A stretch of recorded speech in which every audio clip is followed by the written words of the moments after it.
Good evening, everyone, and welcome to this live stream, Thursday live stream. Tonight, we're going to be looking at the Photoshop live stream tonight, compositing the Facehugger that we created a while ago. Last week, we were supposed to do it last week, but it was actually a portfolio review because it was the last week of the month, so I usually do a portfolio review. But tonight, we're going to do the compositing side of the Facehugger for Alien. But before we do that, I'm just going to play a video and wait for anyone else that's coming into the live stream. So we'll return in just 1 second. So you want to join my membership? Gotcha. Sign up. By joining, you won't only unlock members-only content,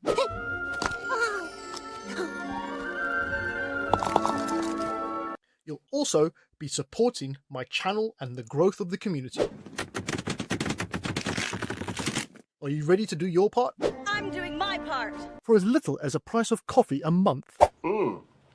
God damn, Jimmy. This some serious gourmet You'll be able to access all past live streams and get exclusive members-only content. Yeah, boy. That's less than 49p a video. Shut up and take my money. So if you're ready, join now and become part of this 3D journey. Where we're going, we don't need roads.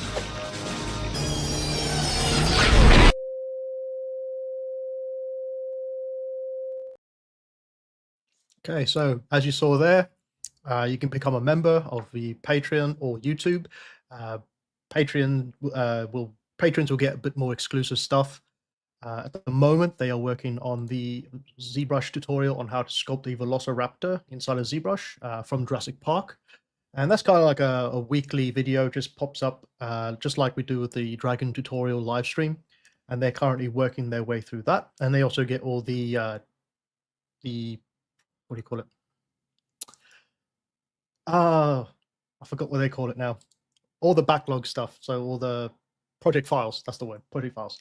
I have got a new tutorial up as well for sale. So that's a Substance Painter for Beginners tutorial. And basically I just take you through the entire usage of Substance Painter, what it is, how you use it, as well as show you how to use it in a non-destructive method. So you can take that information and knowledge into the studios. And you can also, you know, texture up this creature here, the Hell Knight that I created for it. Hell Knight comes with it as well. So the high poly and the low poly. It's a really good starting point for anyone who wants to learn how to use Substance Painter. There's also a 30% off sale going at the moment from the June 1st to the 30th on all products on my Flip Normals. So you can just grab 30% off, just go take it to the checkout and it'll take it off automatically. And that'll be throughout the month of June. So grab whatever you like and chuck it into your basket. And you can use it multiple times, as many times as you like, basically. Cool. Right. Yes, Facehugger. So 2 weeks ago, actually, if anyone could actually let me know in the chat that you can hear me. I don't know if anyone can hear me. Might have just been talking to myself for the last few minutes. So a few weeks, 2 weeks ago, we worked on the Facehugger sculpt for a couple of weeks, and it's kind of like a concept piece that we're doing. And it's kind of perfect timing because today there was a new trailer from Hulu for Alien Earth, and I don't know if anybody's seen that, but I thought maybe we can actually take a look at that first before jumping into Photoshop to do the compositing of our Facehugger. Let me just check the audio is going to work. Last week I played a video online, but I forgot to turn the audio on, so it's just me sitting there looking at a video, hearing it myself, but you guys couldn't hear it, so I'm making sure the audio works this time. So let me just plop myself up there. So I don't know if anyone's seen this. I'm not going to have this live stream. I don't have my live streams monetized, so I'm just going to show it anyway. But if it does get taken down, then well, whatever. It is what it is. So yeah, I'll just put the volume down just a little bit, and we can just take a quick look at what Hulu's got coming for us in August, I believe. 10, 9, 8, 7, 6, 5, 4, 3, 2, 1. How's our girl? She's ready. You're gonna be the first person to transition from a human body to a synthetic. Because I'm special. That's right. You're very, very special.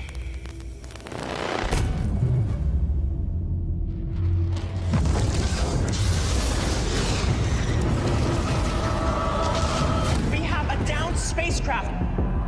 I want what's on that ship. We can do it. We're fast, we're strong, we don't break.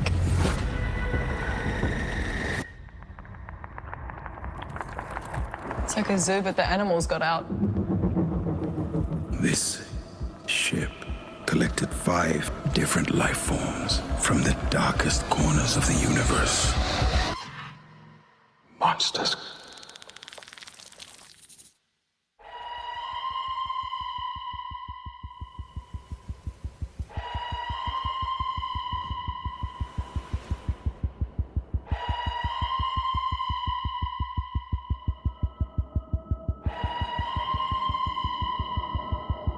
Invasive species. Predatory. If we don't lock them down, it will be too late.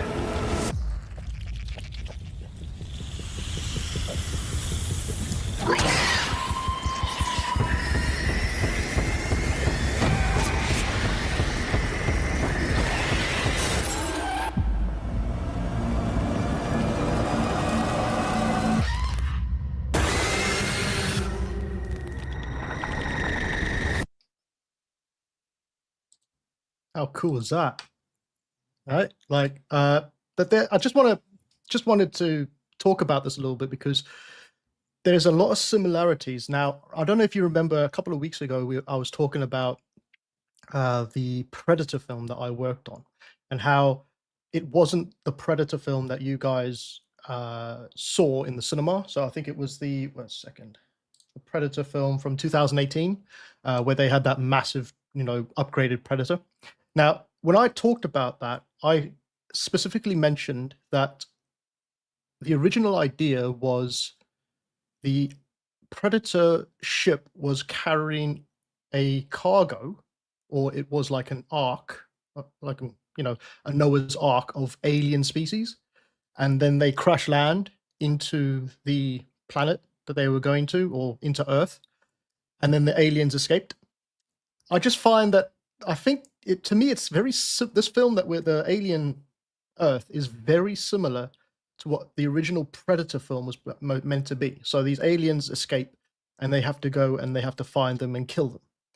This one's a little bit different because I think the Wayne-Utani or the other company want to get the aliens and do experiments on them. But to me it's very similar to what originally was the Predator 2018 film. I just couldn't get that out of my head, but I think it's good. It's a great it's a great trailer. I can't wait for it to come out, and hopefully it won't be too disappointing. You never know these days. Cool. So yeah, just wanted to show that because I thought it was an alien inspired trailer, which is what we're working on. We're working on Alien, and B, it was very similar to the Predator 2018 original film idea.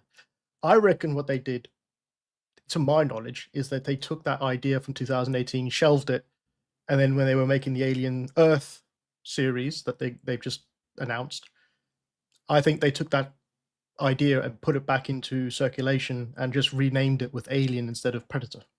I could be wrong. Who knows? Just a little bit of fun there, I guess. Anyway, let's grab the scene. 1 second. Here we are. So 2 weeks ago we did the compositing and the texturing inside a ZBrush for this creature. Oh, hold on, let me just put some music on, background music. Can't forget that. It's a Thursday after all. By the way, if you do want to ask me anything, then please go ahead. I'll put the little chat up there as well so people can see what's going on. It might get in the way of the Photoshop scene here, but I can always move. Can I move that? Let me show you if I can move that. No. You let me know if it's going to get in the way. Just let me know, and I'll turn it off. But yeah. So last week or 2 weeks ago, we did all the compositing renders inside of ZBrush. We didn't take it into Keyshot. We just went straight through ZBrush instead. The sort of typical way that I would do things like this. And I just rendered out a bunch of images from ZBrush, and behind the scenes, I've just come in here and I've placed them in the typical order that I normally would inside of Photoshop.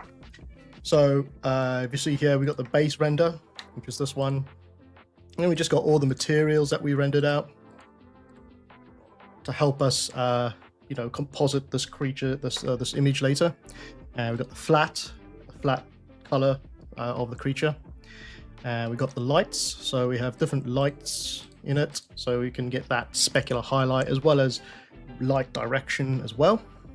We have the depth mask here, ambient occlusion, shadow, normal mask, so black and white mask. Oh, the music echoing. 1 second. There we are. I think it's because I had audio on the what do you call it? The screen share. So it shouldn't be doing that now. Thank you for letting me know. And then finally, I have the normal image, which is how I use it would be to as another light mask or light directional mask. So I got all them set up there. This is how I typically set them up. As I mentioned before, I don't normally name the lights because, you know, once you've done this 100 times, you just get lazy, and just putting them as 1, 2, 3, 4, 5 is fine, and also just saves on time, especially if you know how to use this sort of method. Same thing for the materials. So I'm just going to turn all these off and go back to the original. So yeah, like I said, if you have any questions, please don't hesitate to ask, and I'll try and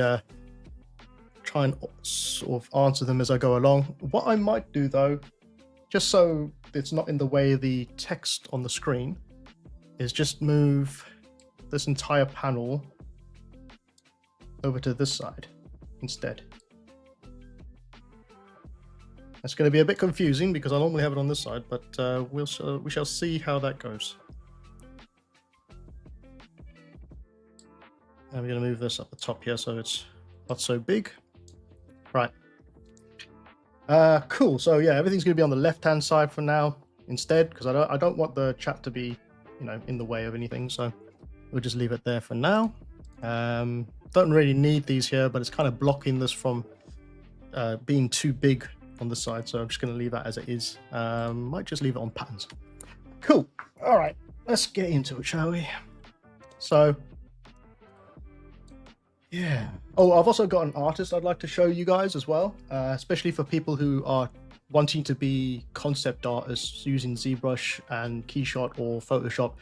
This artist that I found is an amazing artist. You probably know his work, but I just wanted to show you how much detail really goes into concepting a sculpt for film, or for film, because I think he mainly works in film. But the speed in which he sculpts, and if you take a closer look at his images, you'll see it. But I'll leave that until halfway through the stream. But let me know, someone remind me, obviously, because I might just go off on a spree here. Anyway, let's get into it, shall we? And so the first thing I'm going to do is turn this on, the first material, and then come over to the sort of layer style. I'm just going to choose either soft or overlay.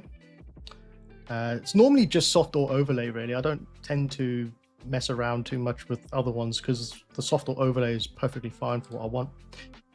And as I say in plenty times, I play around with the fill and opacity, not just one or the other. So I will play around with it until I get a nice sort of image going in the front here. A lot of it, to be honest, is using your sort of artistic eye when it comes to this sort of Photoshop stuff. By the way, I will save the PSD and put it on Patreon tier level 3 for anyone who might want to follow along to this live stream with it. but I'll save this PSD as is, like at the beginning, like a fresh scene with the layers on the left hand side. So if you want to, you can pick that up and follow along on the live stream. Okay, so that's the first one. Second one is this kind of yellowy yellowy bone type texture or material. Normally I just use soft light or divide. Actually, I think divide's better. It gives it that blue tinge to it, which just offsets the previous material that we just added. The next one, now I'm not going in any order here. Some of these materials I'll use, some of them I won't. It's just basically if it feels right to me. So for this one, say, I kind of like the way the darkness and the lights, sort of the dark pieces and the light pieces sort of work together nicely. So I might just use this one as an overlay. Yeah, it's not too bad. Gonna just bring down the opacity and fill. By the way, I'll just grab the Facehugger reference real quick. So you see here, I might be able to just leave it there actually. We're trying to mimic these kind of concepts that they used for the Alien Romulus film, where it's just a Facehugger and it's kind of showing off the entire Facehugger from the back side. We're not going to do the front side, but you could use these same methods to do on the reverse. So it's, you know, you're able to do that quite easily. So just gonna sort of bring this down a little bit. Not really sticking to any one of these. We're just going to go along and use it as a guide, basically. So next one is got some nice reflections going on this and dark patches, so we might be able to get away with let's have a look. It's a good idea to actually cycle through these, because you might find something that works really well for one of these materials, and I'm constantly doing that as well. When I'm doing these, I'm not always just using specific layering types. That looks quite cool. I'm always cycling through them to make sure that I get the best out of it. I actually quite like the hard light for this one, even though it completely destroys the textures. You could just come up here and put it under adjustments and desaturate it. That'll just take away all the color that we had and make it a black and white image. Then we can come in here and adjust the levels. Let's try the levels quick.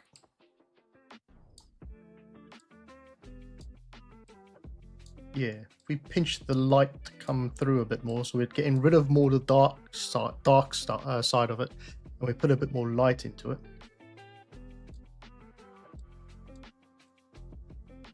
And we just say okay for that. And again, if we feel like we want to drop some of that opacity and fill, just so it's not so blaringly in your face, then we can do that as well. So it's giving this kind of sheen to the character a little bit. It's going to be a lot better though when we take the background away, obviously. And we'll try and mimic this background that they have on here as well. On here. So the next one, now this is kind of like a shot in the dark sort of texture to use, because I think what I mentioned when I was rendering this is that you don't have to stick with the colors that they give you inside of ZBrush. So although we rendered it out in a green, we can always just come in here and change this to a different color using hue and saturation. We can just come in here and pick a different color for it, and it still keeps the overall sort of idea of the render or the image, basically. And you can also use colorize as well if you like, to colorize it instead. So let's say that looks pretty good. Let's just say, because I don't actually know until I've played with it a little bit. That's the thing with using these materials. You'll never quite know what you're going to actually come out with until you've experimented a little bit. So every time I'm actually doing these, I'm actually experimenting a little bit with it as well. It's never the same all the time. So thin light, does that do anything actually? It does a little bit. Hue saturation? No. Divide? No. I'm thinking I'm torn between, I think soft light's going to be our best bet for this one. And again, I don't want to actually make it yellow. I kind of want to bring some of that color back from behind. So I'll just bring down the opacity and the fill a little bit more. It's still there, but it's not latently in your face with the textures.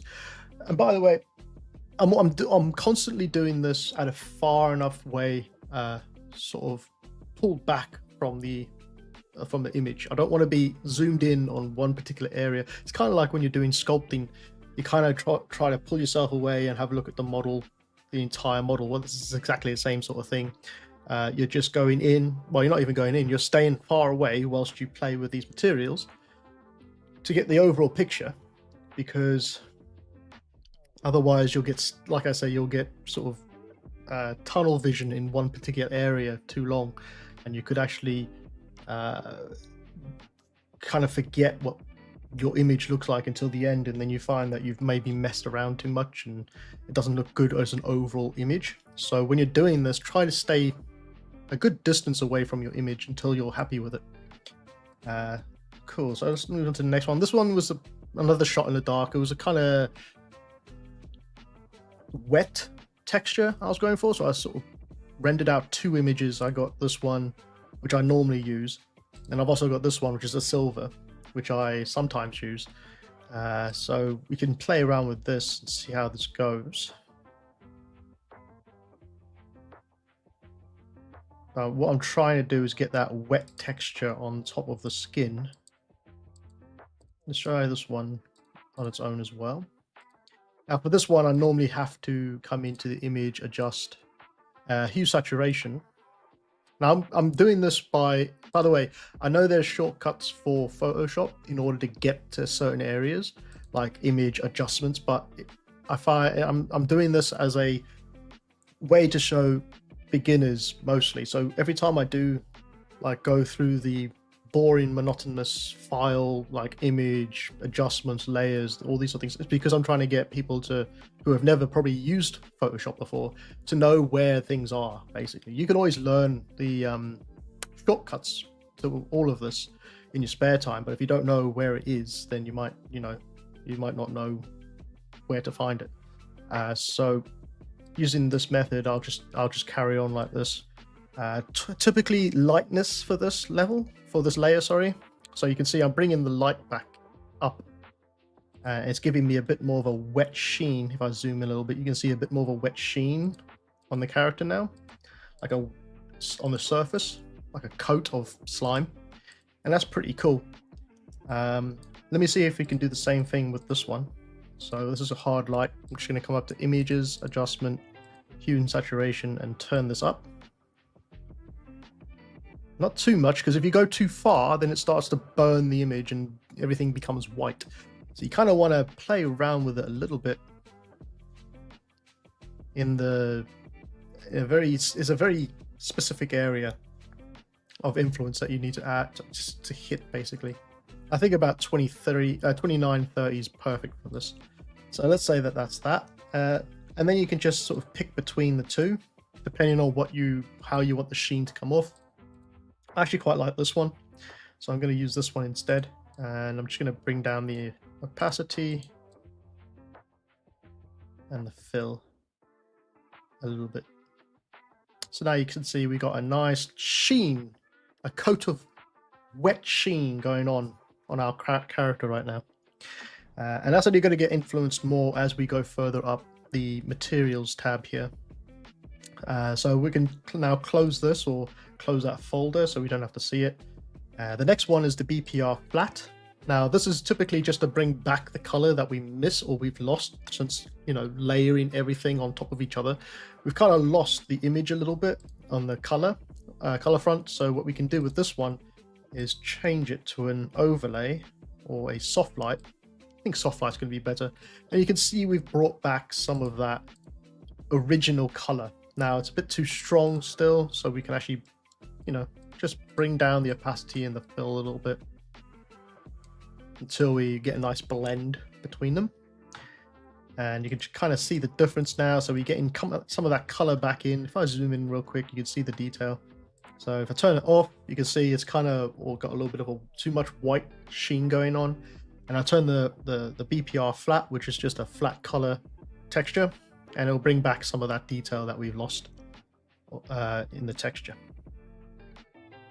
Okay.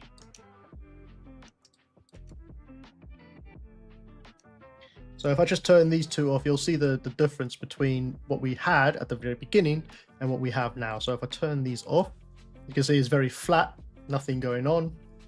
And then playing around with materials and the BPR flat, we now get a much more three-dimensional creature on our canvas here.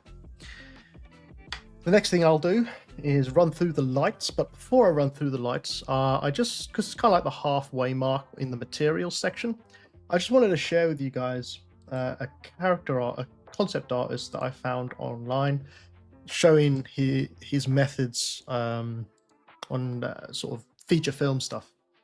I think you guys might know who I'm talking about. I'll just bring over his ArtStation. So this is Konstantin Sikiris. Oh, I'm really bad with names, sorry. And he works, or they work, or yeah, I think it's he works in film a lot, and he's been recently putting a lot of the Thunderbolt stuff, Marvel Thunderbolt stuff in here. And I've always been really fascinated by the way he does concept work, because he's not too far off from what I do, but he's a lot more professional with the way he renders it and stuff like that. But these are for, you know, actual films and stuff. My stuff is more for inspiring artists and other artists to sort of do this technique. His stuff is actually, he's getting paid for it properly, or he's getting paid for it actually. So he has to bring his A game. So yeah, I thought I'd just show you some of the stuff here. So from a first glance, you'll look at that and you'll think, good God, how did he do this, right? Because it's so clean. But there's something, for me anyway, I see this, I see it. I don't know if you guys can see it, but for me, I see a few things that don't quite look right from a distance, but if you zoom in, it starts to make a bit more sort of, what is the word? It becomes more obvious, basically, of what he's done. So looking at this from a distance, you'll think, my God, how did he sculpt all of this detailing here and on the legs and the clothing and whatnot? And then you look at it a little closer. So if we grab this one and we zoom in a bit into this one, if you actually look at what he's sculpted, it's very, I'm not going to say dirty, but it's a little bit unclean. If you catch my drift. And there's nothing wrong with that, because he's working to a schedule, right? He's working to a deadline in the film. But you can see here, if we zoom up a bit, he's taken the actor's face, which is a photo, basically, and he's put that into Photoshop, and he's just put that on top of it inside of Photoshop, and then he's blended it around the edges with some brushes, what looks to be a soft brown brush around here, just to blend it in the neckline. The actual sculpt itself is, if you look carefully, it's actually very rushed. And there's nothing wrong with that, because like I said, he's working to a schedule. But you can see how rushed it is, right? For this jacket piece, he's sculpted the big part, and then he's used masking techniques to actually mask out these panels, and then just extruded them, or he extracted them from the jacket, and then sort of cleaned up the edges a little bit. Now this is what you normally would do anyway in ZBrush, but it's very, if you look very close, it's not very clean, but you know, it still looks good. And then you can also see the hands are probably photos of hands and not actually sculpted, so that's another part. The actual texture on him is probably just being a mixture of key shot texture just plastered all over it, or a ZBrush noise just plastered all over it, or inside of Photoshop he's probably added some textures of clothing on top to make it look a bit more sort of sci-fi, I guess you'd say. But as I said, from a distance it looks beautiful. It's only when you get really close it starts to look a little bit, you know, it looks a little bit rushed. To me it looks a little bit rushed, but I understand where he's coming from when it comes to concepting. If you see his other pieces in here, like I said, I love this guy's work. But you start to notice things that you can get away with when you're trying to do this type of concepting, even if it's for a studio production, like a massive studio like Marvel. You can still do, like, you don't have to worry too much about having perfect geometry, is what I'm trying to get across. You're trying to sell an idea. You're not trying to sell like perfect geometry when you're doing this type of concepting, right? So you can see here he's done the same thing with the panels on the sort of cloak here. The actual geometry for the belt's very basic. Yeah, I think it's, yeah, I'd still love it, but it's only when you get really close you start to say, ooh, there's some funkiness going on with this model. And I'm probably sure you can do the same. You probably could say the same thing about my work. If you get really close up to it, you'll probably start seeing the pixels. But you know, that is what it is. But he's got some amazing art in here anyway. I mean, I love the Marvel stuff from Disney's Marvel stuff. I mean, he has actually had to sculpt a lot of this as well. It's not like he doesn't sculpt any of this, and it takes a long time to do it right. There's another. Here's another version. Has he done this in Photoshop only? No, he's done. So you can see he's used Photoshop, ZBrush, and Keyshot, which is typically what I'll use as well. But his finish on his ones are so much better than what I could do at the moment. And he has very much got a lot of skill in hard surface as well, and clothing when it comes to sculpting. But as I mentioned, a lot of it might be painted on as well. So you can see a lot of this has been hand painted inside of Photoshop. And that's a great skill to have, both 3D and Photoshop. So that's why it's good to have both sort of skills at the same time, so that you can achieve this type of concept. And you can see here, he's just used an image of the actress's face and then manipulated a little bit to fit the character there. I tried that myself recently. I don't know if you guys saw it, but it was this week's video on Timelapse video. So I did the Herald for the Silver Surfer, my take on it, as Fantastic Four is coming out soon. I just wanted to do my own little take on it. I was thinking more along the lines of hard surface with a sort of soft blend. So it's got a soft figure, but it's a hard sort of metal surface, like a silver, instead of just pure silver everywhere. But I did some experimenting myself, trying to mimic how those other guys did it with a photo of the actress's face. It didn't come out great, but here it is. So I sort of took her face and I put it on top of my model, and I just blended it inside of Photoshop and painted a few bits here and there. It's not great. It could be a lot better, but it's a start, right? It's taking that first step into trying to mimic the greats that are out there that are making things for film design and game design, stuff like that. I have tried this as well on other things in the past, and they came out pretty good. Just try and find one. So yeah, I mean, I did this one for Robin Williams as the genie idea. So I sculpted the body. I didn't sculpt the head, but I made sure there was something there so I can put an actual photo of his face on there. And I think I've got a breakdown of how I did it. So, well, it's not a great breakdown, but you can kind of see I did a test version with these two first, and then coming over to here, I actually found a really nice image of his face, and I just sort of, composited it onto my final render. And I thought that came out really nice, actually. And it's a good tribute to the actor. But there was other ones down here. I did these other ones a while ago when I was just doing ZBrush to Photoshop. So, where is it? Should be coming to it soon. So much stuff in here. Here it is. So this was sort of my first soiree into mixing ZBrush and Photoshop as one, right?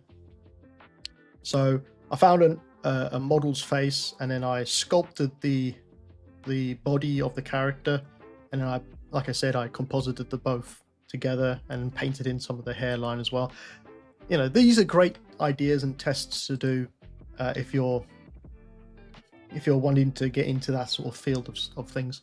Got one here from Tomorrow saying, "Hi Marcus, speaking of pixels, I have actually noticed the low res quality of some of your renders, which look incredible, by the way. Is this just a function of time per piece and system resources?" Yeah, I guess my machine's not great, and I keep forgetting also to double the pixels inside of ZBrush when I'm doing the renders, because normally I'll just render at not 1920 by 1080, but 1270 by 1920. So it's 1270 1920 going down. Yeah, 1980. That sort of scale when I'm doing it inside ZBrush. But that's only because it's the art that I create, in my spare time. If it was a production piece, I'll probably bump up the pixels of the pixel image a lot more, like I have done for the book covers that I've created and some other things. So yeah, I could do that. There's also a scaling up system inside of Photoshop that you can do, that you can scale it up without losing the pixels or making the pixels bigger. And it does some funky thing in there. It just makes it all scale up without ruining the pixelation, or making it more pixelated. But yeah, it's kind of two things: a system, and it's also time per piece.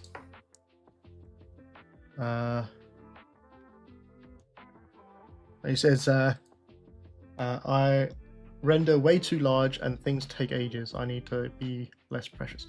Yeah, especially if it's a piece for your portfolio, right?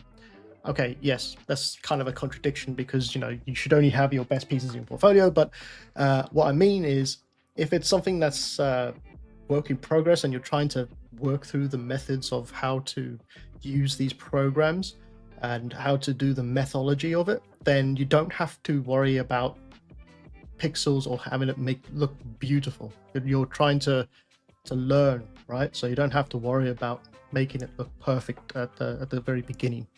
And don't worry, I've been through that myself. I've got some horrendous stuff in here as well, but I don't hide it. I just put it up here because it's a sort of archive of what I've done in my life. So oh yeah, you can see here I've got a few in here as well. Like this one, I was really happy with this one when it came out, the way it came out. So I just took Tom Hardy's head and stuck it on a Venom that I sculpted. Again, just trying to figure out how this all works, because you don't really find great tutorials on how to become a concept artist for film. And there are some out there. There is one that's out there that's really good. I don't know, I can't remember where it was, but it shows you how to make a superhero as a conceptual piece using Marvelous Designer, ZBrush, Keyshot, Photoshop, all those others. For these ones, I was just doing it by myself in my spare time to try and figure out how it's done. And with these types of images, it actually takes a little bit of work beforehand.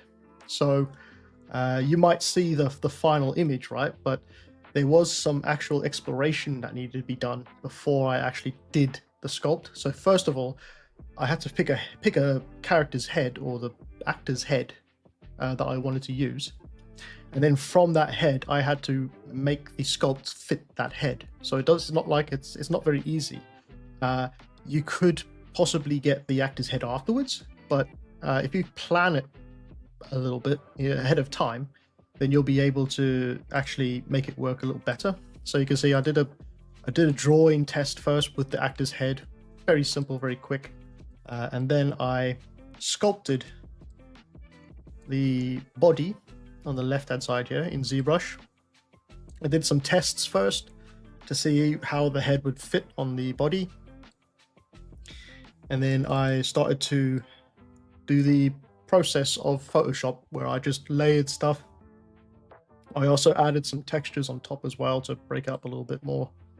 But yeah, it was a fun experiment. I think if you want to do this type of thing in the industry, it's it's a good idea to branch into it a little bit. Especially for like actor, if you're using an actor's or portraying an actor's face and stuff like that. Anyway, that's enough of that.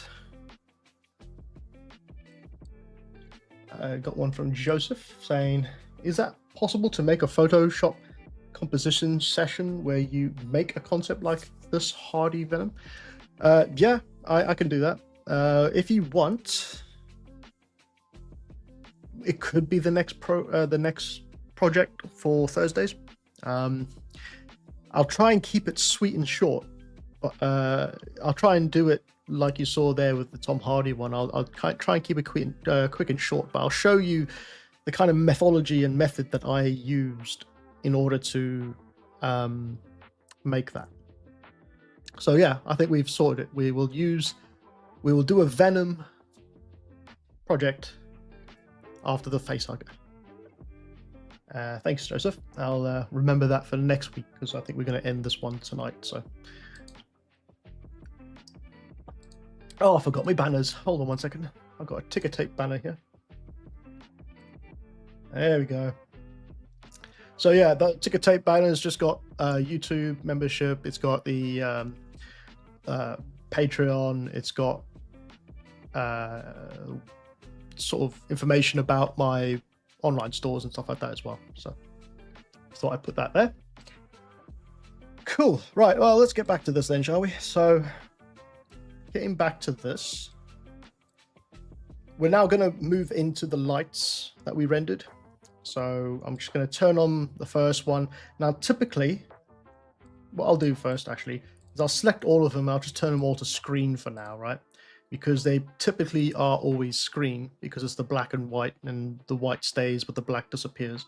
So we'll start off with the first one and see how that looks. So just turning it on and off, we can kind of see what's going on the body here. If we use this area as a reference, you can kind of see how that's working. It's giving more of like a wet sheen vibe going. So that's the first one. The second one, I actually quite like that one, actually, because if you saw on the back of the ridge here, on the ridge of the spine, it lights up a bit better. Oops, sorry, this one. So it kind of catches that light going down the spinal cord, which is really cool. By the way, you don't have to keep just one light. You can use masks now to paint out certain areas that you don't want to use and certain areas you do want to use. But we'll do that in a minute. I just wanted to show you all the different lights before we start doing that. So this one's the rim light. As you can see, it's kind of going around the rim of the character. That's kind of like the rim light. This one is sideways on, so it's coming from the right hand side.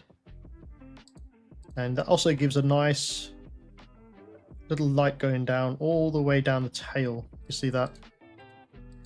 That's quite nice.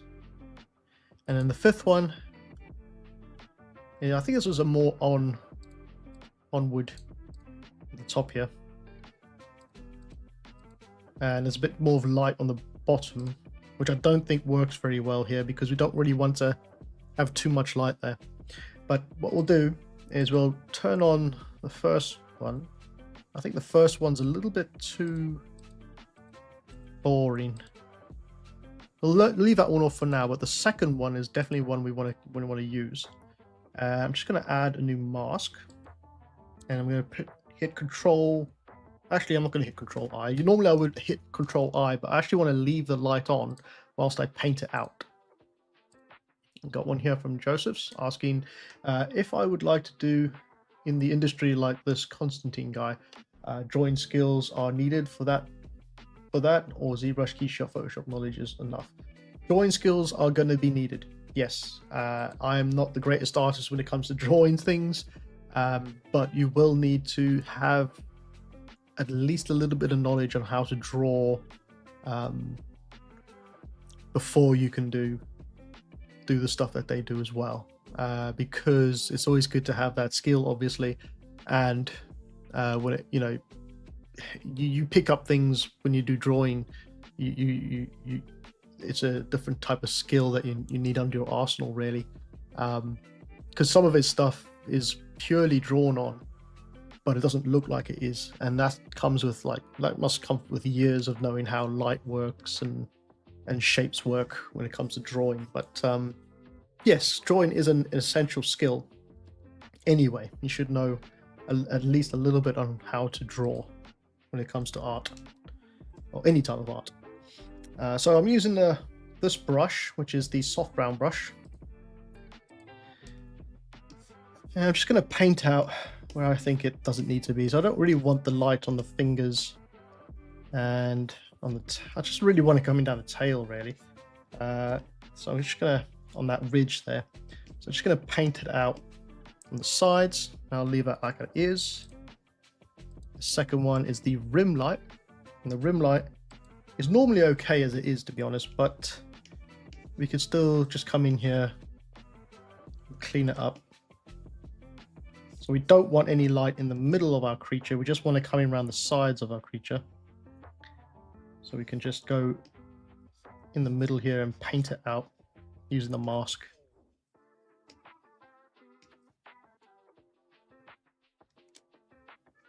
And just take it out of the digits a little bit as well. It doesn't have to be everywhere, basically. And the next one, it's got that nice light going down that tail there, you can see.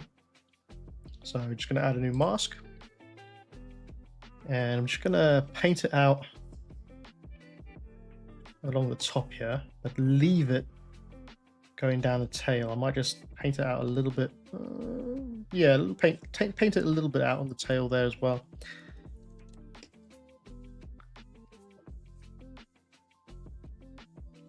And just dibs and dabs everywhere. You can always turn these on and off to see how it affects the image. So that's going to be working pretty good for what we want.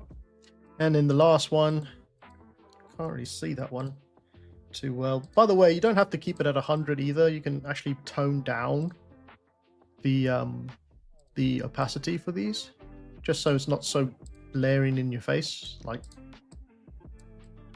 completely in your face. You can also do it on the opacity, on the fill as well, but I'll leave it as is because it actually works quite nice with just the opacity. Just turning this one on and off. I just want to see how that's affecting. Could just get away with no mask with that one. Just gonna pull it down a little bit though. There we are. And also, this is the point where I start to use the normal map. And I think I've mentioned this before in plenty of other streams, but the normal map kind of works like a light direction. So coming over the channels here, at the moment it's set to RGB, but if you select red, it's only going to show you the red information. Green is going to show you the green information, and blue, the blue information. And what you can do is you can actually isolate these images by hitting Control A, Control C, turn back on the RGB, come back into layers, and then hit Control V. Oops, daisy. Because I've got that selected. One second. Control V. Oops. One second. Come back here. Grab the green. So Control A, Control C.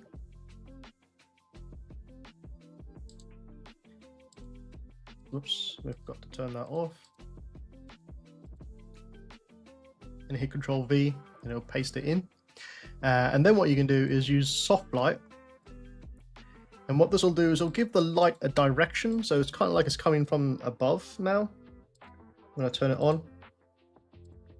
So it kind of, you know, does that. If you want, you can also change the parameters of it. So you go to adjustments and levels. Trying to put this somewhere where there's nothing in the way from it. And then you can just, 1 second, pull the lights down however you like. So you can see now there's going to be some darkness on the bottom here, and then some more light coming at the top here. If we turn that back to soft light, so here we go. See, of course you don't have to have it 100% again. There we are. It's totally up to you if you want to use this, but it just gives the overall image a directional of light. Basically, it just sort of helps make the image pop a little bit more. We have got a depth mask here. I think we can leave this one for now. I don't think it's going to be 100% needed. Let me just grab the reference. Yeah, let's just leave the depth mask for now. There might be a need for it later though. We'll jump on to the next one, which is the ambient occlusion. And we want to actually change the parameters here with the levels. So just adjust the levels for this. And we want to bring more of that darkness in, dark areas in. Pull it back a little bit. There we are. Just so we can actually physically see it. And then we can turn this on to multiply. It might not look like it's doing much, but there is stuff going on with this image. We zoom in, turn this on and off. You can kind of see it's working how it should. Now, I'm just going to duplicate this because it also has a different purpose as well later on. So I'm going to duplicate it and hide it. And I'm just going to turn this down a little bit on the ambient occlusion. It's a bit too strong. And we got the shadows. So finally we hit the shadows, and this is where it actually starts to look really nice once we turn the shadow on. So turn that on and change that to multiply. Now shadows aren't supposed to be completely black. I see this with a lot of people's work that I've seen online who are trying to mimic the style that I do. It's not supposed to be completely black shadows, and that's a very beginner sort of, not issue, but it's a beginner's trap basically. So kind of want to turn down the shadow quite a bit actually. It's more of like a gray or a bluish hue to it as well, depending on where the shadow is, or the sort of environment as well. But yeah, that's the shadow. So you can see it just helps to bring it all together as well. And then finally, what I'll do is I'll just grab all of these and put them in a group. Now you can name that if you like, but I'm just going to leave it as group 1. And I'll grab this mask. So coming into channels, I'm just going to hit Control down and hit the tap on the image, and then select the inverse. So I'm going to select the black. Obviously you can just come in here and just select this like that, but I normally do it the other way around. And then I'm just going to come in and delete all the background from everything we have, because we don't need the background stuff anymore. Even things that you're not using, like layers you're not using, just make sure you delete the background from it as well, because you might use it later and it might not work later, because you're gonna make this canvas a little bit bigger or scale wise. So just remember that. I'm not going to do it on the BPR AO copy, just leave that as is. And then I'm just going to unselect everything, turn off the mask, and then add a new layer. And I'm going to use a sort of grayish hue, a grayish sort of base color for the background. And now I just want to make sure that the canvas size is going to be what we want. So I kind of want to go for, well, it's got to be a portrait, right? It's got to be a portrait because of the way the character is. I mean, you couldn't have it as a landscape because then there's too much stuff on either side, like empty space on either side. So you don't want to have it landscape. You kind of want it portrait, but just give it a little bit more room at the top and the bottom because it's it needs a little bit of a gap, you know, to sit and frame nicer. Right, let's grab a new layer, and in this layer I'm going to use gradient maps. So the first one's going to be a circle gradient, and if we're copying this kind of background to an extent, we need to have a dark part coming from the bottom right hand corner. Although because the light's coming from the right hand side, yeah, we might want to do it on the right hand side, on the left hand side actually, just so it makes more sense. And you can make a new layer, grab the, I don't know what else called, reflected gradient, that's the one. And I'm just going to use a lighter hue of white or grey and pull that out, and then bring down the opacity a little bit. You can also change this to a screen if you want. Now I'm not too worried about the colors right now because what I'll do is I'll take a brush and I'll mix the background all together anyway, so the colors, as long as I know where they are and it makes sense, then it should be fine. Speaking of which, we should make a new layer, grab a new brush. Now I'm going to use the trusty Cloud 2 brush that I have. Where's my pen? There it is. And I'm just going to start very lightly blending these in. So I want to make sure that we got opacity turned on, and we have small brush as well turned on, or pressure brush turned on. And I'm going to actually pick colors from the background. So using the pick a tool with the Alt button, I can select the colors on the background, and now I'm just going to very lightly start to paint with them.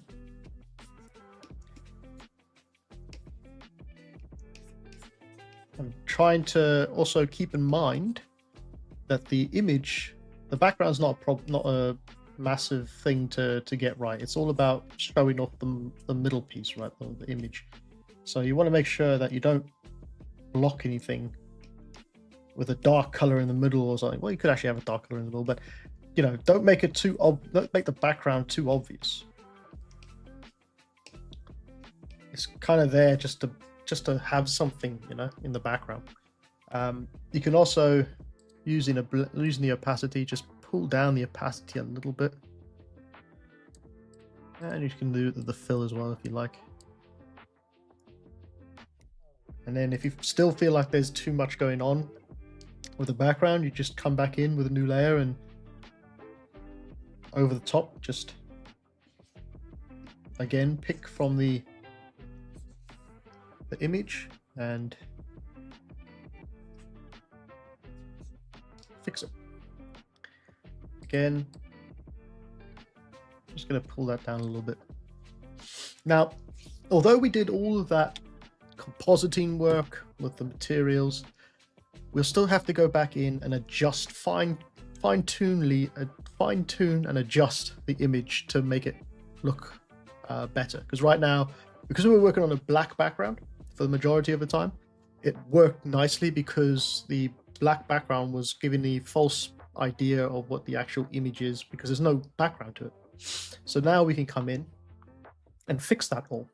So this is where you'll start to spend a lot more time just tweaking with the opacity and the fill as well as the masks to get a good looking image. So this one here, this light here, which was the normal light, we can probably bring that down quite a bit. It should only be like a yeah, it shouldn't really dominate the image basically. And we can go cycle through these lights now as well. Let's see how they affect the image. So this one, we might need to add a mask.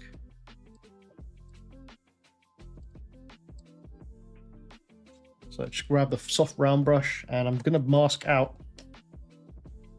the middle piece. You know why? Because it was actually taken away from the textures that we created for it.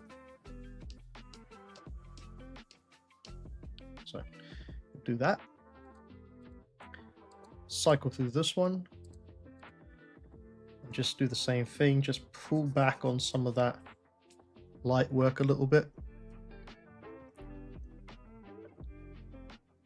Again, try to keep a distance from your image a little bit more so you can see it.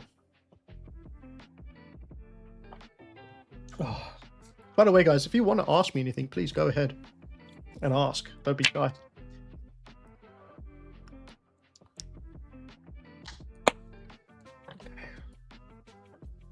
I think I might brighten the background just a tad.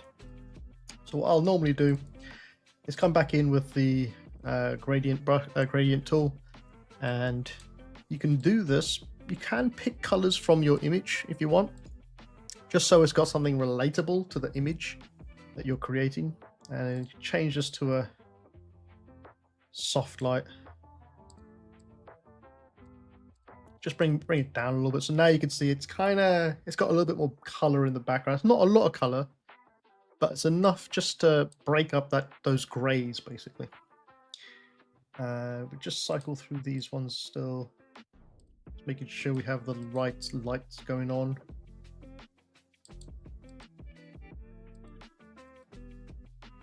Might just bring this one up a bit, bring more of that color back in.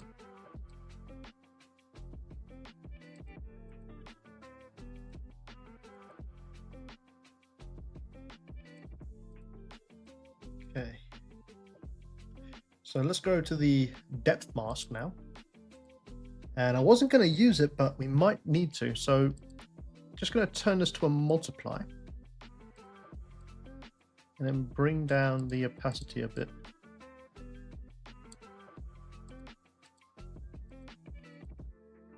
Yeah, that works. That works quite nice.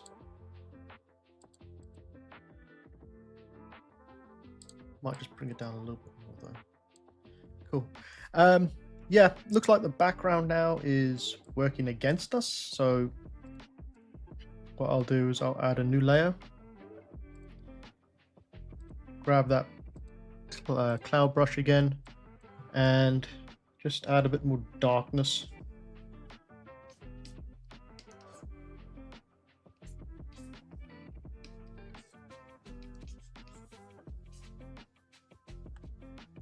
In some areas.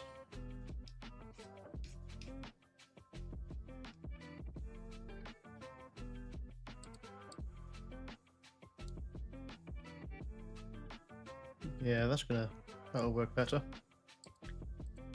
Okay, now I want to jump up to the BPR ambient occlusion that we created, and I'm going to change that back to normal. Grab the bucket.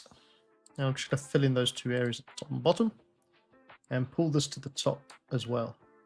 What I want to do is come over to the channels and hitting Control. I'm going to select the red.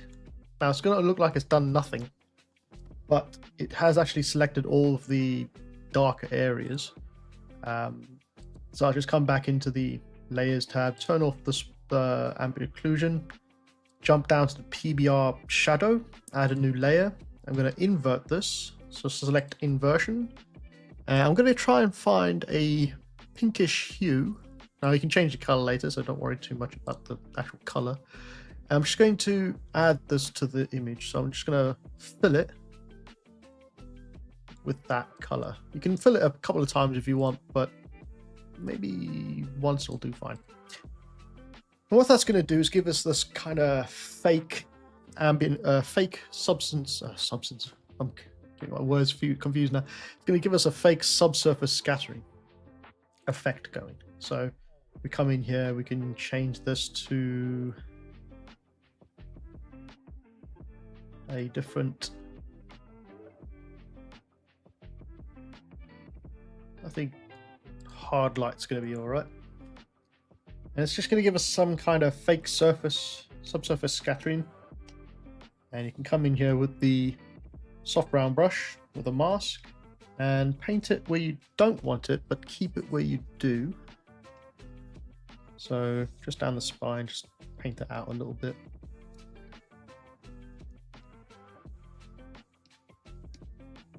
Right. And as I said, you don't have to keep it this color. You can always come in, select the image first, come in, adjust, hue saturation, colorize, and you can choose different colors for that subsurface scattering now. That might be a bit more pleasing on the eye.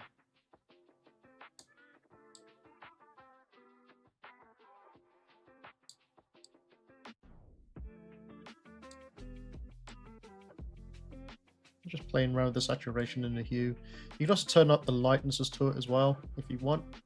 I think that's going to work all right. Hit OK. Just going to mask out around here.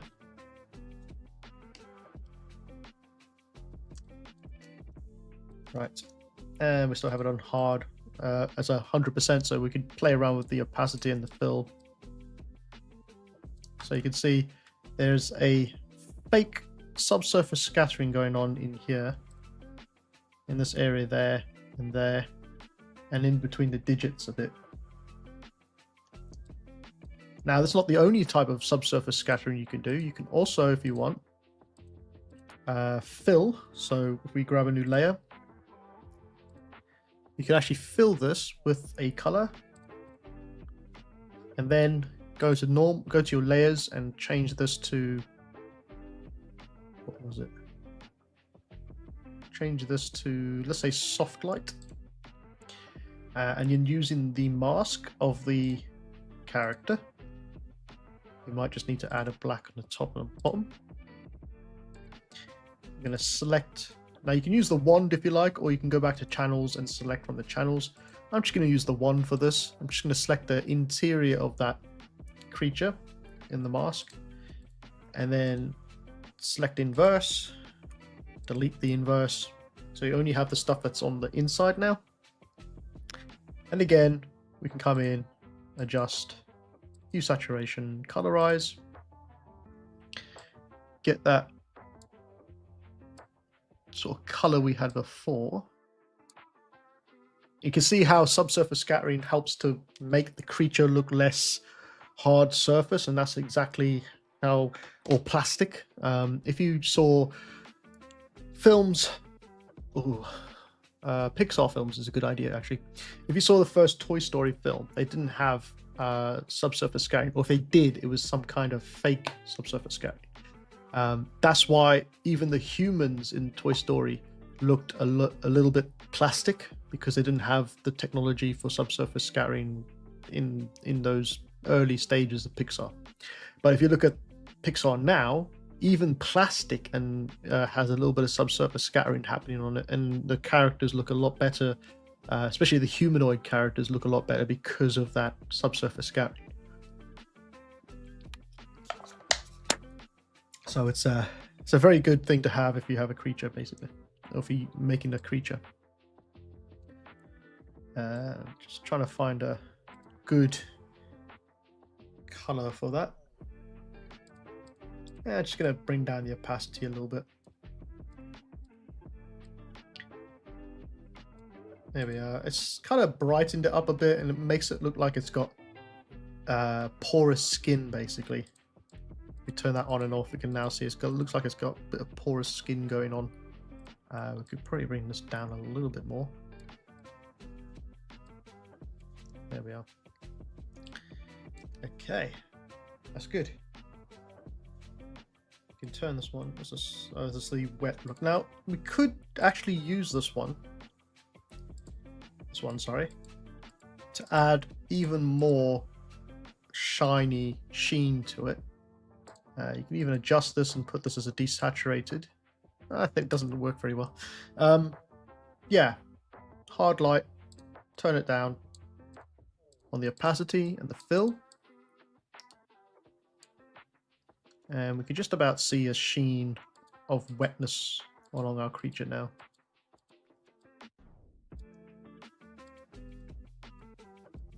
Might be still too much. There we are. It's not looking too bad. I mean, these ones are more professionally done, obviously. But that's not too bad. And we can also, if you want, if you don't like the base color for it, and you want to change it a little bit, you could always grab the very first layer, which is our rendered beauty pass, and even adjust the hue and saturation for that one, you know. So you can come in here, instead of having it a bit too orange, you can change it to a bit more of a yellow, like the original, and bring up the saturation or bring down the saturation. All depends on sort of effect you want to get from your image. And you can brighten it as well, or you can darken it as well. Yeah, so you don't actually have to keep the original colors that you created inside of ZBrush for it, for your character. You can change the colors. There's nothing wrong with doing that later on inside of Photoshop. So just keep that in mind as well. Right. How long we got? Oh, we're only 1 hour 14. All right. So now the next stage is to add some extra details. So these are the extra details that I normally put on just to sell it a little bit more, and also to give it a bit more pizzazz. I think if we open up this, you can see what I mean by that. So it's called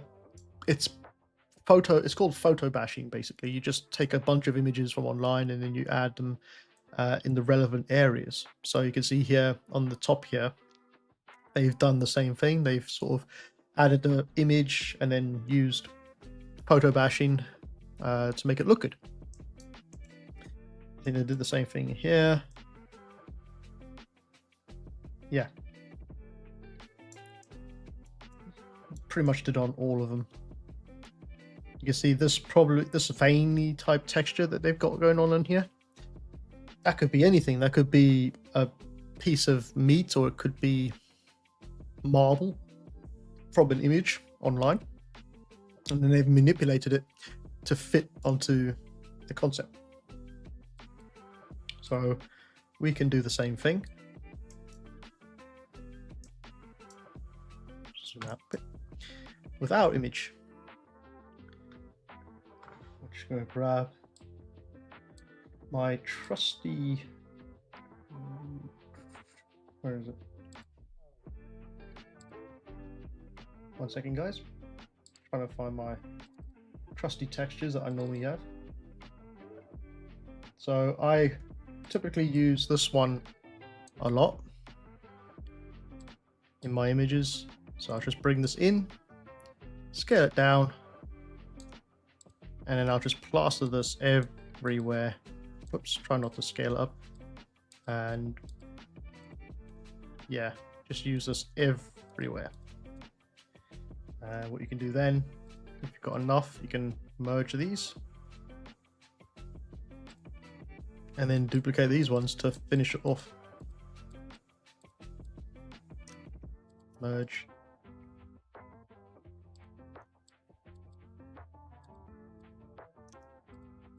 Merge. Now I'm not going to leave it just like that. I'm actually going to use filter and blur it so it's not so strong. It's got a little bit of blur to it. Whoops. Where's that blur? Oh, it is behind the reference. Just going to pull it down a bit because it's a bit too much blur. There we are. And then I'll grab the mask from the alien creature. I'm just going to use Control and select one of these images, and it will give me the outline of that mask. I'm just going to select inverse, delete, and you can see where the pattern is now. And I'm going to use soft light. I'm just going to bring this actually down to underneath the lights in the layer stack. And I'm also going to adjust it by turning it into a desaturated version. There we are. And I'm going to add a mask. Control I on the keyboard will invert the mask. I'm going to grab the paintbrush, a soft round paintbrush, and change the mask to white, or the paintbrush to white. And I'm just going to very slightly paint in, or slowly paint in, that texture again. So you can see it coming through here. Don't worry if it looks a bit too much, because you can always use the layers to turn it down a bit. But it just brings a bit more detail onto your model or your image. And I do this constantly with my creatures when I do concepting stuff like this. If you've ever seen my videos online, you've probably seen this before 100 times. Yeah, so we're just going to add those to those parts there, let's say, and I'm going to bring down the opacity a bit. And the fill, so you can barely see it, but it is there. It blends in a little bit better. The next one, sorry, I just got them off screen on another layer here, or another piece here. It's going to be this one. It's got quite a nice texture, organic looking texture to it. And I found all these online, by the way. You can just go on Google and just find them online. It's not like it's difficult to find. Ah, I'm getting a stuck jaw here.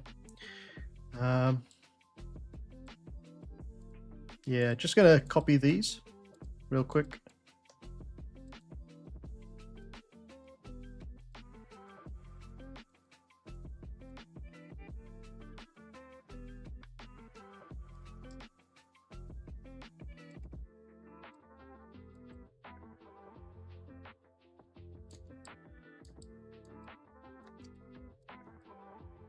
Now, I'm copying them all over the character because you never know, you might want to use it like all over the character, but you've only sort of mirrored it or duplicated it in one area, then you have to go back and clean up. So it's better just to do it all over first.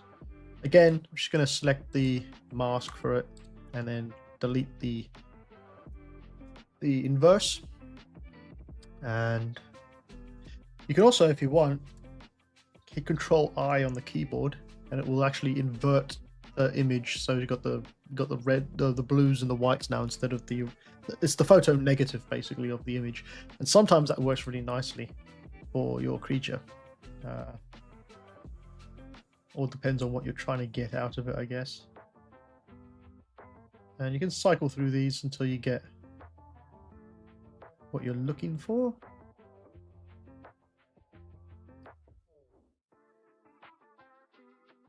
Let's try soft light again and just adjust it. So hue saturation. I'm just trying to try with the colorize real quick and see what happens. Yeah, I think colorize is going to be the best.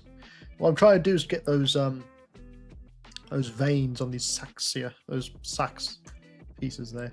Now I did forget to blur it, but I don't know if that's going to be an issue.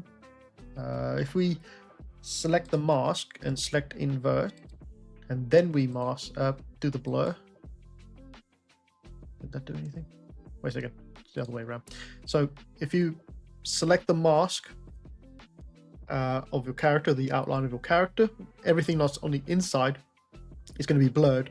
So it makes it so that the blur doesn't bleed away from the model. You know, when you do a blur, it could mess up the image if you did that way. So I'm just going to use Gaussian blur on that image. We just undo and see what that looks like. Might have been too much.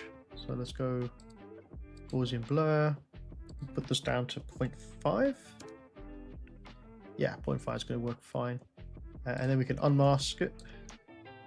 Or yeah. And then add a new mask. Control I on the keyboard. I just want to paint these in on these sacks here.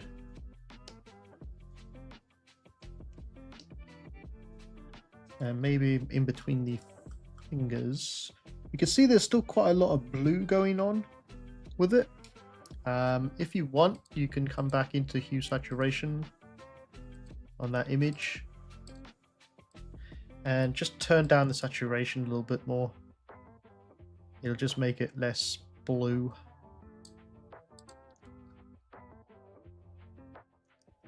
It's not too bad.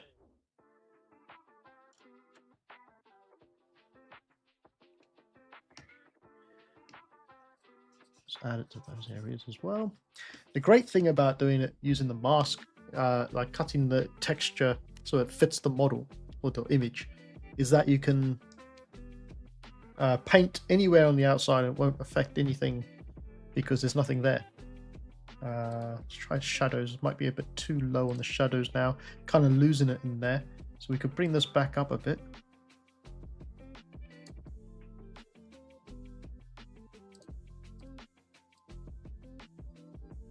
And the fill and opacity. Just having a look from it from a distance. Taking a swig of drink. Okay.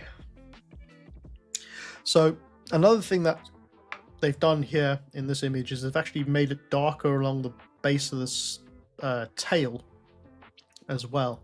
And as you can see from our one, it's actually quite bright. We can fix this by just selecting the mask of the character or the creature and then creating a new layer and using a soft round brush with a black, we can just paint it in a little darker at the base here.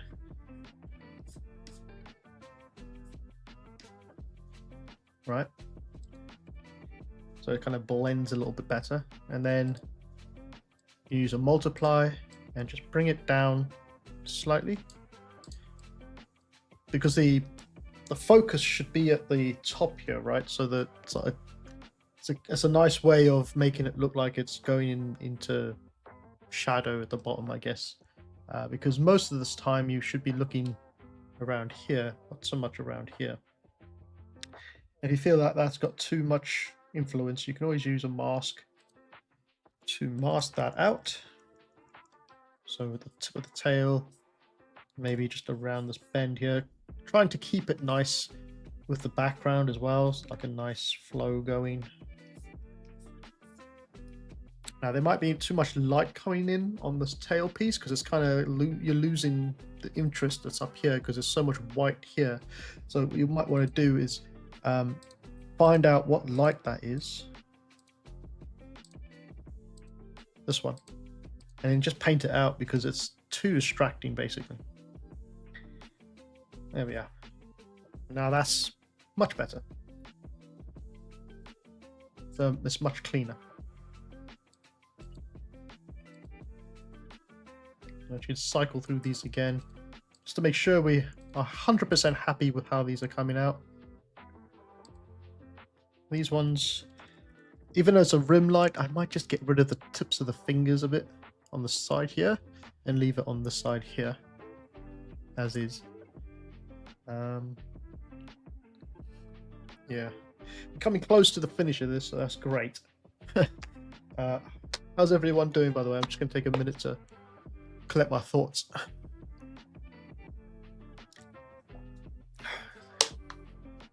There are people here, right? I mean, I'm not just talking to myself, am I? Cool. So, just looking at the image right now, making sure I'm 100% happy with how it looks, as this is the fiddly part for this one, which is our subsurface. Thank you, Joseph. So we are here. So this is a subsurface one, and I think it's too much maybe. So I'm going to add a mask, and I'm just going to paint it off this side a little bit, the shadow side basically. It's a bit too much on the sacs and the tail. That's better. So it's all about the your artistic sort of visual artistic skills basically. You now got an image and you're trying to make it look really nice and you're trying not to break it or destroy what you've created so far.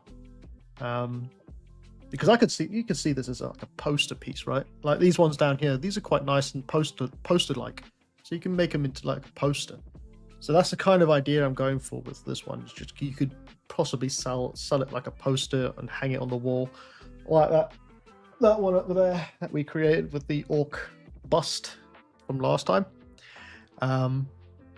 So it's just making sure that you're 100% happy with the way the lights look, and everything else before going any further, because I'm at that point where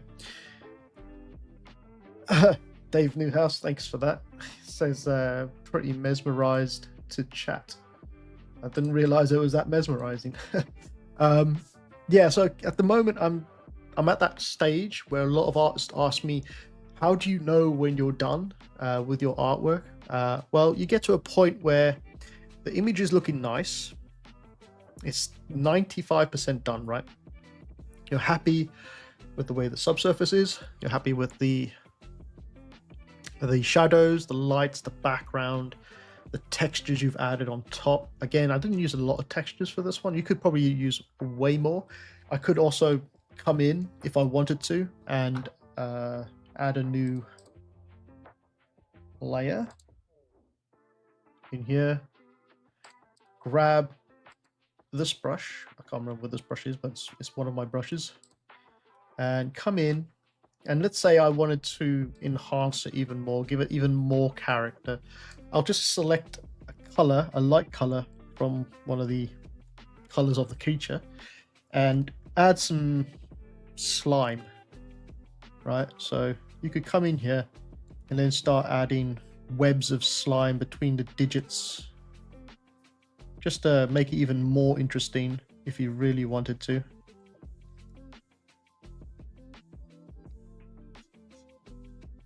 You know, do that sort of thing.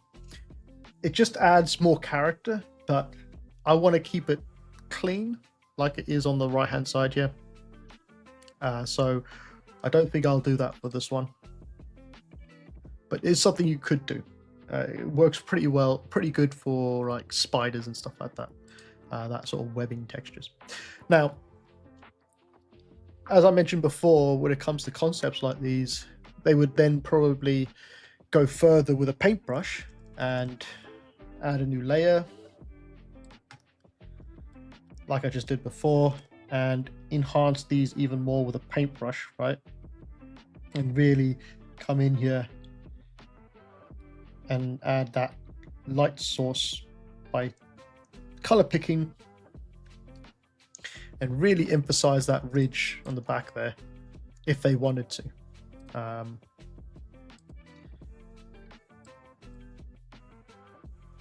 And you could do the same thing as well if you wanted.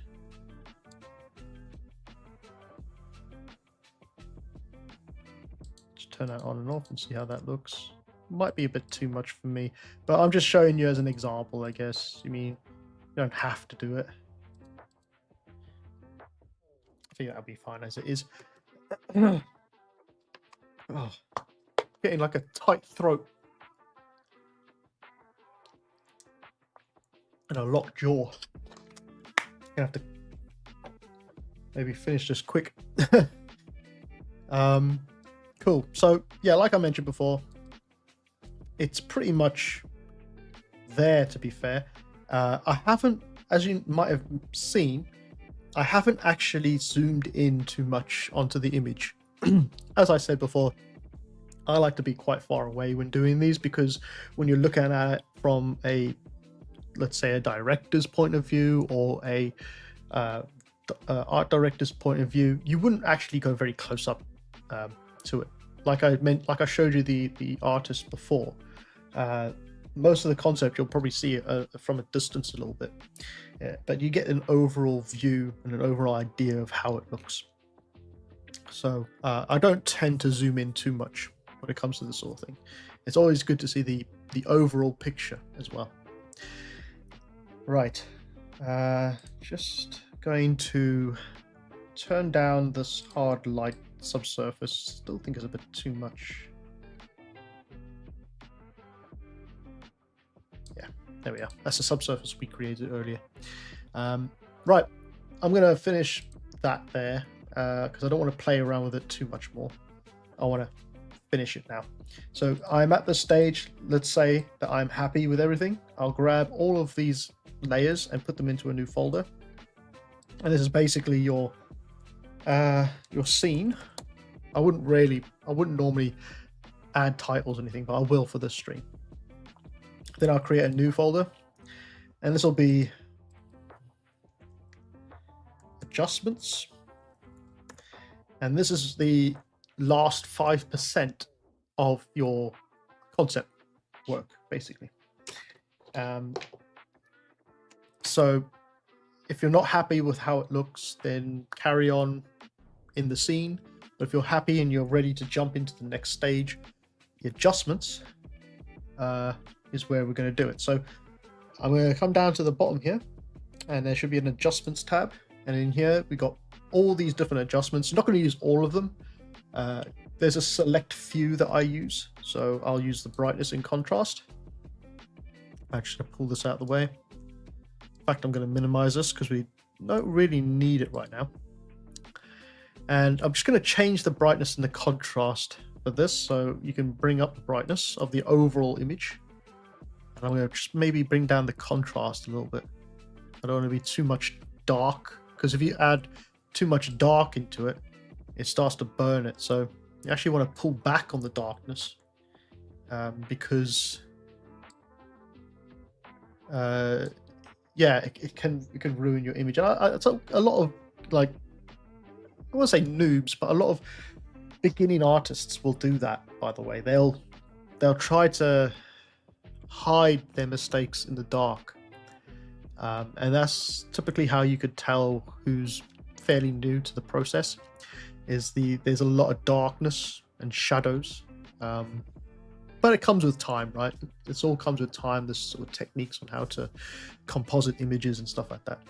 So anyway, you don't have to just keep it in there. You can also adjust it with the mask. So you can, again, use a soft brush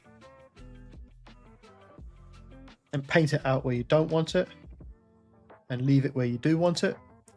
Normally for this first brightness and contrast, I'll leave it as a white mask. And then you can come over to levels. Now, I've done this plenty of times before now. There's 3 little pickers here for the level. The first one is the darkness. So you pick the first picker, you need to pick the darkest point on your image. So I'll pick down there. The next one we're going to skip for now. We're going to go straight to the the lightest point. So we just pick the lightest point on your image, which is roughly there. If it's not, you can hit Alt. Once you've picked it once, you can hit Alt on the keyboard, and it'll bring up this psychedelic looking image where it's showing you where the lightest point on your model is, right? And you can see it's actually around here's the lightest point. So if you select that one, it's going to change the lightest point to there instead. And now you can come in with the middle picker, which I see it working more as like a color. The mid section works more about color than the dark and light point. So now you can come in, you can pick a color from the background, and it's going to start or from the image, and you can see it's starting to change the overall look of your image, depending on where the color picker is that you want to pick. Kind of like that. So, you know, go around, pick as many as you like, or as many places as you like. It's kind of a, again, artistic eye on what you're trying to do. Once that's done, I'll do a color lookup. And color lookup basically gives you a bunch of different preset type of looks that you can use for your image. So you can cycle through these to your heart's content until you get what it is you're trying to go for. And because we're going for alien, creepy alien type design, ran out of coffee, typical. you want to kind of keep it in that realm, so you don't really want bright, you know, cartoonish sort of color lookup. You want it to be drab and sort of miserable, really, in that alien type realm of things. But I'm just going to cycle through these quick and see what they have.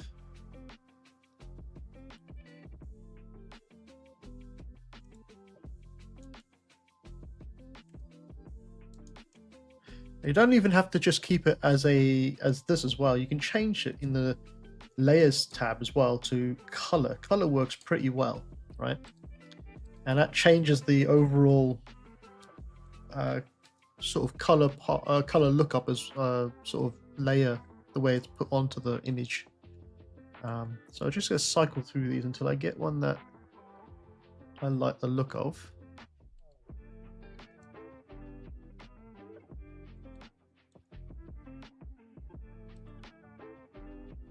Just looking at the other images quick.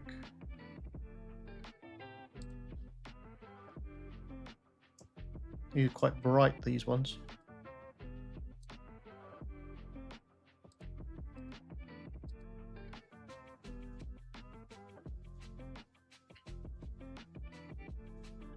I'm just going to cycle through these.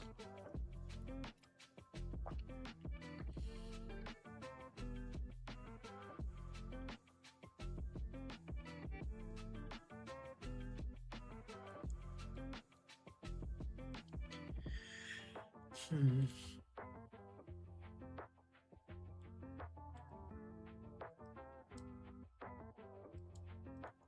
think there's one up here that I like the look of.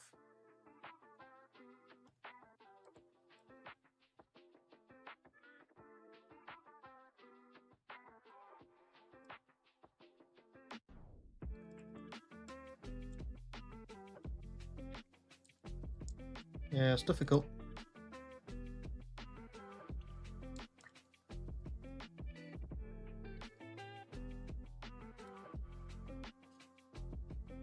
I want at least a little bit of color on it. I don't know how it's coming through on the live stream, but it's a little bit too drab.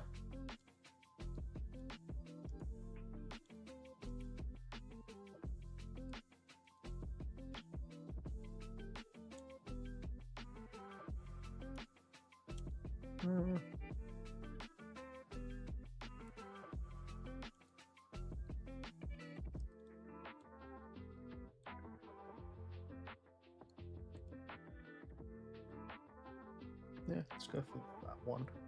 I'm just going to change it to the opacity, just bring it down a little bit. A little bit. Sorry about that.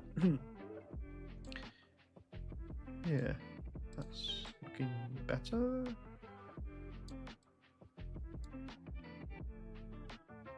I might have to come back to that one, but I'll circle back to that. So the exposure is another good one as well. We can use exposure and make it brighter, make it darker. Off gamma. Yeah. Gamma correction works nicely.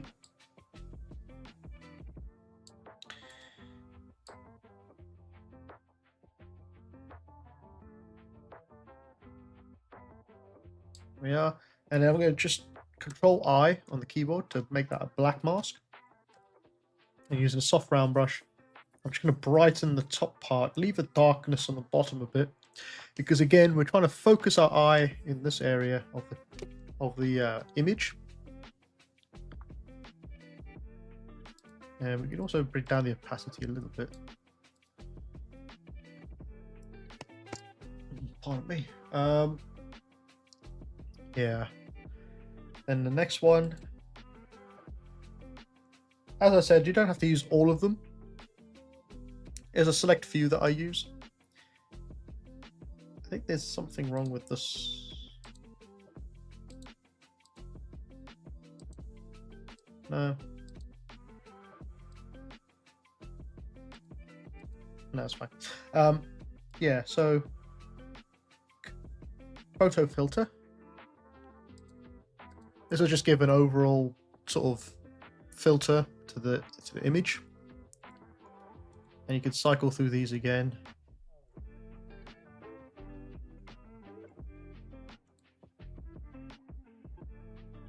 Let's go for sepia. It's always a good one to use. Bring it down. Now, you can also add some dust particles or a texture in this stage to the image to portray something that's in the air. If you see here on these images, you can kind of just about see some particle effects or particles in the air. And basically, it's kind of like a dirty lens on your camera, right? It's used quite a bit. I used it heavily when I first started doing this sort of thing. But now I tend to use it a lot less, but sometimes it's nice to have it back in there. It's just off to the side here. I'll just bring it in.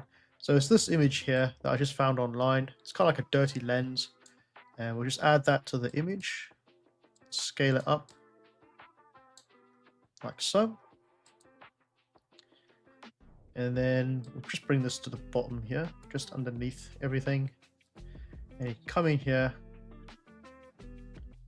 and change it to whatever you like. Well, usually using color dodge, and we can also blur it.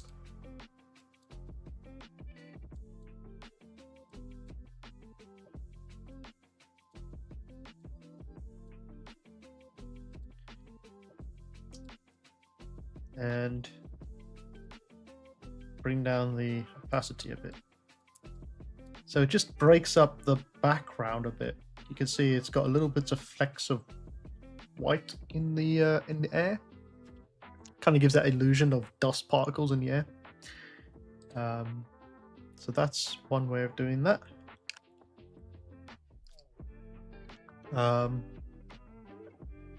Yeah, so let's say I'm happy. We're ready to finalize this image. What I'll do is I'll just duplicate this scene so that I have one in backup in case I want to change anything. And I'm just going to merge this whole thing into one image. And then I'm also going to crop it because we've added some extra textures and stuff. There might be some bleeding on the outside, right? So you need to crop it so there's just this piece here that we can see in the image. You can see how big it is, the canvas is for the image, that we don't see anything. So we just want to make sure we crop that all off so it's just this piece. And then we can go ahead, duplicate that image, hide it. And on this image, we're going to go to Filters, Sharpen, Smart Sharpen. And what this is going to do is just going to sharpen the image. I don't know if you can see it on the preview here, but if we turn this on and off, you can see how a little bit of sharpness comes back into the image. You don't have to have too much sharpness, but just a little bit, just to make it a little bit more crisp, right?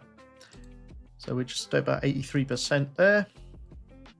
And the next one up, which we copied, we're just going to make well, normally I'd actually blur it, but because like motion blur. So you come in here, go to motion blur, add a motion blur, sort of directional motion blur to it. Could be nice for the tail actually. And then you can use a mask.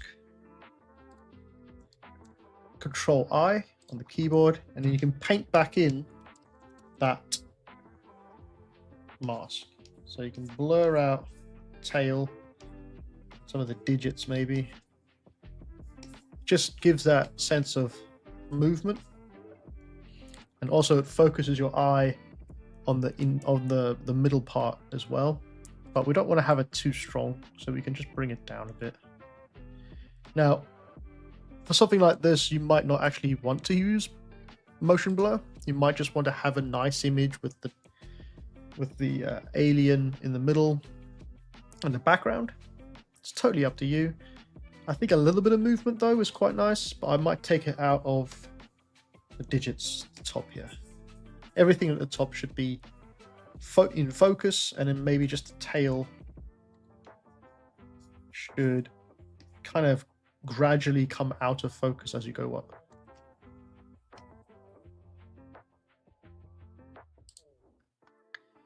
We're just going to copy the final image again, bring it over the top here, and we're going to add a noise to this one. So we've got a filter, noise, add noise, hit OK, come over to the layer style, change that to a soft light, and we're just going to bring this down to 22 on the opacity and roughly 25 on the fill. So what this does is it actually adds a granular noise to the image, and it just makes it a bit more, it's a bit more professional basically. Nothing, it also breaks up the pixelation as well on the image. Right. I'm not quite happy with this color lookup still, so I'm just going to cycle through these again, make sure that I'm happy with it the way it was, or if there's a better one we can use. I think that's the one we use, isn't it?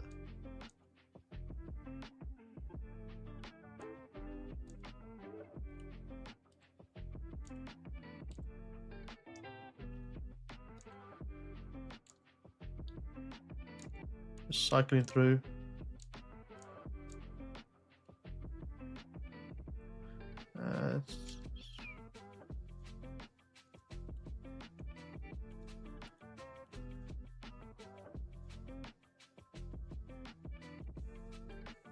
I'm stuck with this one. It's a bit difficult, this one.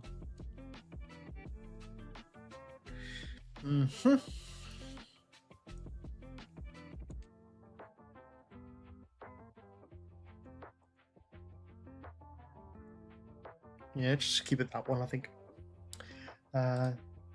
Brightness might be a bit too much. Bring the brightness down a little bit. There we are. So it's, yeah, like I said, it's at this point that you're kind of having to play around and make sure that it's 100% how you like it, professionally well made, and you know, tweaking here and there all the time, until you're, like I said, 100% happy with what you've got. But yeah, that's pretty much it, guys. That's the final image. Let me just make this bigger so you can see got quite a nice looking alien creature now, and it goes all the way down. Now there's a bit of a dark patch here. I don't know if that comes out very well on the image, but it might be a bit too dark in this area, but we can fix that.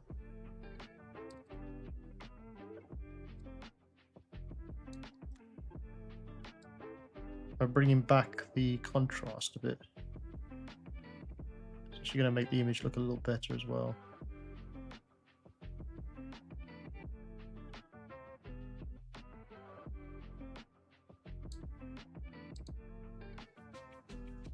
That's better. There we are. What do you think about that? I think it came out very nice, actually. Of course, now you have to go and render it from the other side, which is basically going back to ZBrush, render it from the other side, and then do exactly what we did here with the opposite side. But it's yeah, it's one piece done. I think the background is still a little bit too much going on. Might be able to just fix that with a blur, but I'm not going to do it right now. I think it's fine for what it is. But yeah, that's been how to do a facehugger from Alien. So I hope you guys enjoyed that. If you've got any questions, please leave them in the chat, and I'll take some time to read them. Next Thursday, we're going to jump onto the new one, which is Joseph Bonkowski has suggested doing Venom with a Tom Hardy face, and sort of doing a photo bash, so ZBrush and Photoshop sort of Venom creature, which shouldn't take too long, but we still have to sculpt the body inside of ZBrush, so we're going to take some time in that, but it shouldn't take too long. Maybe I can even make it look better than I did the one before. Dave Newhouse says, you're going to get him printed out and framed? I might find out. I might just measure it up to the same frames, because I can't keep buying frames, but I'll measure that one up and see if it's the same size, and I'll scale this one up to make it as big as that, and I'll try to get a print made from it. I think it'd be quite nice to have that on the wall for a while, but yeah, I'll have to size it up first. Joseph Boskowski says, totally enjoyed. Thank you for this Facehugger. Looking forward to Adioso. Brilliant. I hope you guys have actually, taken some inspiration or taken some advice from what I've created or what I've done tonight and from previous live streams. It's such a long process when you really think about it, but it's enjoyable once you get into it. And once you actually see the final image, it actually makes it's really worth it. And I never get bored of actually working to that final image and design. I think the majority of it that I dread is actually inside of Photoshop. Well, not Photoshop, sorry, ZBrush. Like sculpting it is the part where I dread the most. I enjoy the compositing more when it comes to concepts,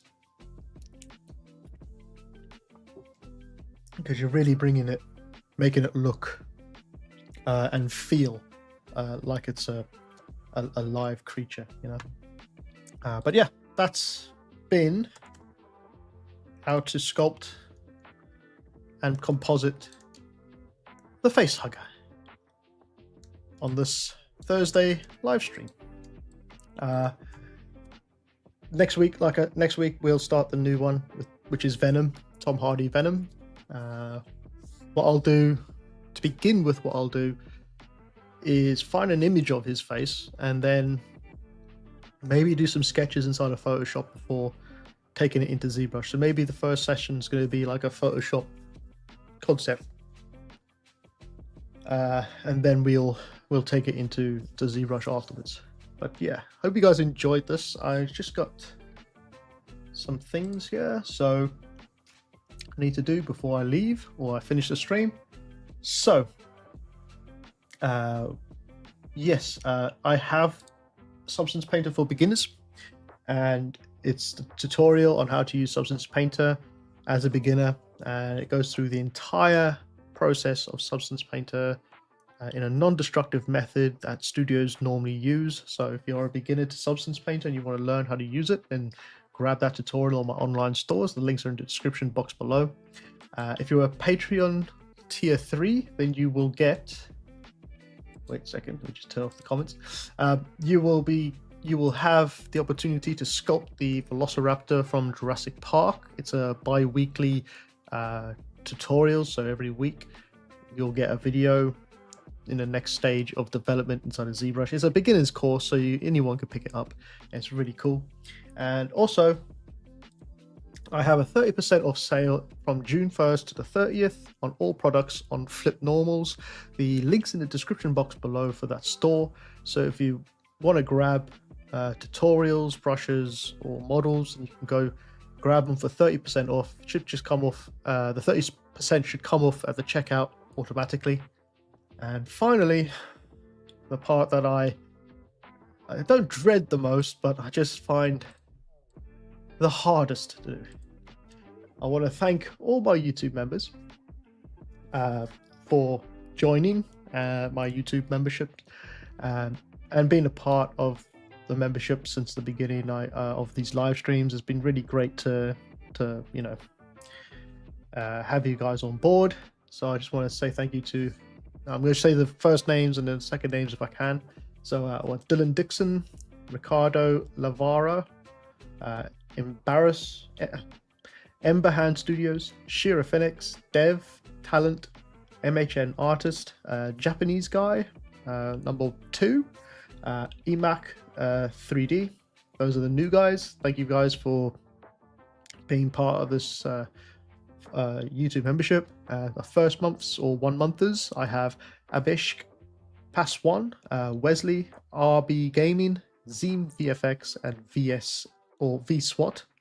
And my 2 monthers, I have Joseph Bolskowski, Jace Burgoyne, Dave Newhouse, Mateo Selek, Alpinative 35, Ganesh, Joel Lewis Frateus, Maria Carvalho, Ivan Savoyne Nicholas, Anastasio Ziapong Mudsolas, and another Japanese person, number 1, Japanese guy number 1. Thank you very much for being my 2 monthers. And finally, my Patreons. I want to thank my tier 1s, Alan CE, tier 2, Alberto R, Best in Shot, Captain Puffer, Gradual Boredom, Jason, Joseph Bunkowski, King Amp, Chrono, Lloyd David, Lost in Limbo, Makai 903, Rafael Diaz, Shabicio Molepo, Thassa, and Tom Uro. And in tier 3, we got Aaron Todman, Anika, Ganesh, Owen Vandermine, Gabrielle, Guys,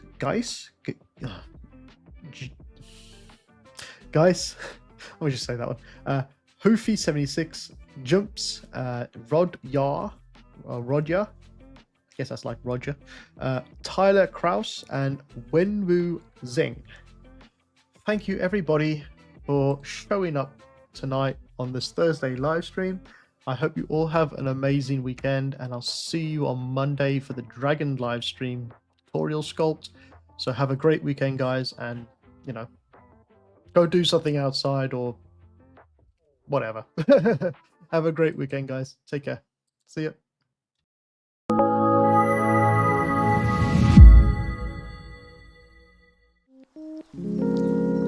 Thanks for watching.